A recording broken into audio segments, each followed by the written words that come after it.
আসসালামু আলাইকুম friends, A to Z শিক্ষায় আপনাদেরকে স্বাগতম। আপনারা সবাই কেমন আছেন? আশা করি সবাই ভালো আছেন। বরাবরের মতো আপনাদের সাথে আছি আমি সাইফুল ইসলাম। চলে এসেছি নতুন একটি ভিডিও নিয়ে। আজকে আমরা জানবো আপনি সীতাকুণ্ড থেকে ঢাকা এয়ারপোর্ট বা বিমানবন্দর যেতে কোন কোন ট্রেন রয়েছে, সেই ট্রেনগুলো ছাড়ার নতুন সময়সূচি, বন্ধের দিন এবং গিয়ে পৌঁছতে কতক্ষণ সময় লাগবে বিস্তারিত। আমি যদি আপনাদেরকে ট্রেনের সময়সূচিগুলা বলে দেই, আপনি সীতাকুণ্ড থেকে ঢাকা এয়ারপোর্ট বা বিমানবন্দর যেতে শুধুমাত্র একটি ট্রেন রয়েছে, সেটি হচ্ছে কর্ণফুলী। কর্ণফুলী ট্রেনটি সীতাকুণ্ড থেকে ছাড়বে সকাল 10টা 32 মিনিটে এবং এটি ঢাকা এয়ারপোর্ট গিয়ে পৌঁছবে বিকেল 5টা 50 মিনিটে। এই ট্রেনটির কোনো অফ ডে নেই।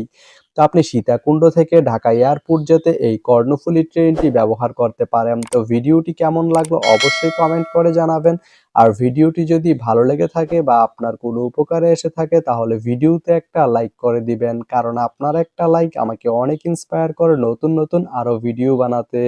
তো ধন্যবাদ সবাইকে ভিডিওটি এতক্ষণ ধৈর্য ধরে দেখার জন্য। ভালো থাকবেন, সুস্থ থাকবেন, এ টু জেড শিক্ষার সঙ্গেই থাকবেন।